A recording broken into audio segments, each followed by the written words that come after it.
What's going on, everybody? Welcome to MELANIN Militant. I'm your host, Shannon Mixon, and today's episode is about the upcoming midterm elections. Now, that poem you just read is by Martin Niemöller, a noteworthy Lutheran pastor and opposer of Hitler who spent 7 years in concentration camps under Nazi rule. So, what exactly does that poem have to do with the midterm elections?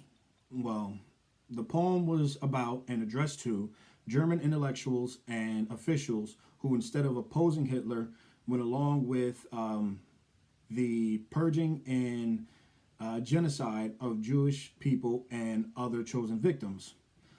So, again, how does this connect to the midterm elections? Well, essentially, if you choose not to vote, you're giving up your right to choose who makes the rules in this country. And you are essentially doing as those German intellectuals did by giving into the power and not going against the grain and not opposing those who oppose us. So to get all this started, let's just talk about what exactly the midterm elections are. So the midterm elections are the elections that are held at the midpoint of each president's term. Those positions that are up for election are the 435 seats in the House of Representatives, 1/3 of U.S. senators, and 36 state governors and many city mayors. This is partly the reason why I believe that the midterms are possibly bigger than the presidential election, is because these politicians make policy that more directly impact us. So voting on a local level is very crucial. It's also crucial because it determines who has control of the House, and that will impact whether or not the president can get a certain agenda through during the latter years of his presidency. And to really drive home that point about these politicians making the policy that more directly impact us, there's just a couple figures that I want to throw out that really open up my eyes to how important it is to vote on the local level. Because, as far as black people, these people making these policies, they don't look like us. All right. So they don't understand our struggle. They don't understand what we go through. Some do, but not all. So black people make up only 9% of state legislators in the United States. And only 28 states have sent a black person to Congress. So again, if we're not being represented by people that look like us, that know us, that care about us in these positions, then the policies that are created will not benefit us. So to those who still might not believe that the midterm elections or voting at all is of great importance, I pose this question to you. If it's not that important, then why are Republicans trying so hard to take away our votes? Now, currently in Georgia, the ACLU has filed a lawsuit against the Secretary of State, Brian Kemp, and all county registrars demanding due process.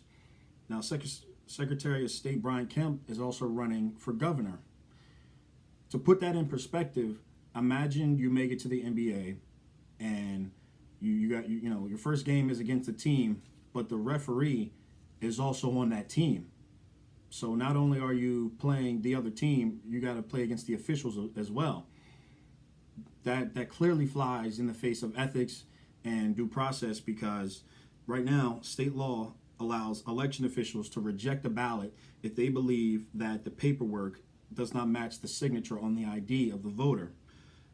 They do this without giving proper notification, and they do this without having any expertise in the field of handwriting. It's a clear due process violation, and the lawsuit is seeking the provision of voters to have the ability to confirm their identities. So again, if it wasn't that important, they wouldn't be doing the things that they're doing to try to suppress the black vote. Currently, right now, there are 53,000 voters who have been purged, and 70% of them are black. So Secretary of State Brian Kemp, who again is also running for governor, does not see this as a conflict of interest. He does not see this as a possible ethics violation. He will not refuse, or he is refusing to recuse himself and resign as the head of the state election process. And what I also find interesting is that there are actually protections in place for people whose ballots, or for absentee voters whose ballots are being challenged by the state. There are protections in order for them. They have a right to come before a magistrate and decide over the challenge to the state challenging their ballot. but there are no protections in place for those whose penmanship is being called into question. And the reason I find that so asinine is that I think it's common sense that, you know, your penmanship can vary for for any type of reason: age, sickness, your stance, how high or low the platform is that you're writing on. You know what I mean? It can vary for any reason. So why aren't there any protections in place for that? And another reason why this is so important for Black and brown people is that in Gwinnett County, Georgia, they're seeing a disproportionate amount of rejected ballots. Now, Gwinnett County is the second largest county in the state, and it is the most diverse county in all of Georgia. About 50% of the population is Black, Latino, and Asian. So again, that's very and even more important for people of color. Now, to anyone that might see President Trump, on the news at his campaign rallies, he's using this fear-mongering technique to kind of scare people away from the polls. Don't buy into it. None of it is legitimate. He likes to use his new catchphrase, Dems make mobs, Republicans make jobs.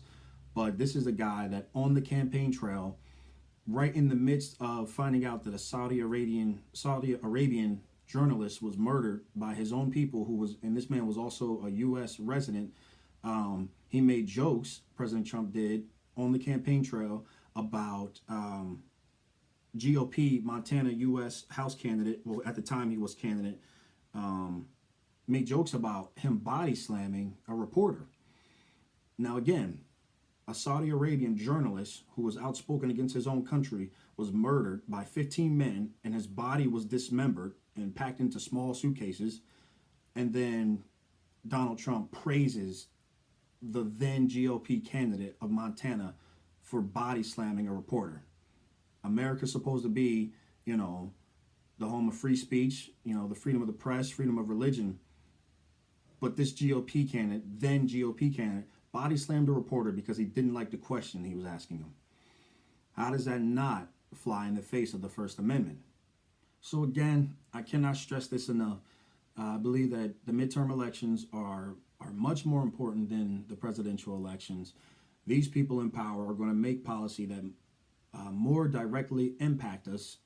And again, we need to have people in these positions to represent us. That's what they're here for. They're public servants. They work for us. They're here to serve for us, okay? So when we put them in these positions of power, not only do we put them in those positions, we need to hold them to that as well. So when they're on the campaign trail saying they're going to do A, B, and C, we need to make sure when they get in that they actually do those. So, people of color, other minorities, go out and vote. Even if you don't agree with my views, you still should be going out and voting and getting the policies that you feel need to be in place. And, get the politicians in position to do that, to put those policies in place. So the last thing I want to leave you with is I'm going to paraphrase a post that I saw. If after all this that we see, President Trump praising violence against reporters, joking on the campaign trail that he's going to tone it down a little bit in the midst of bombs being sent to Democratic politicians and other prominent Trump opposers, the two black people killed in cold blood in St. Louis by a white supremacist, the Jewish synagogue that was shot up by an anti-Semite. If we see all this in the news and we see what's going on, the policies that are being put in place, and if after all this women don't come out and vote, people of color don't come out and vote, immigrants don't come out and vote, then we deserve exactly what we get. Thanks for watching.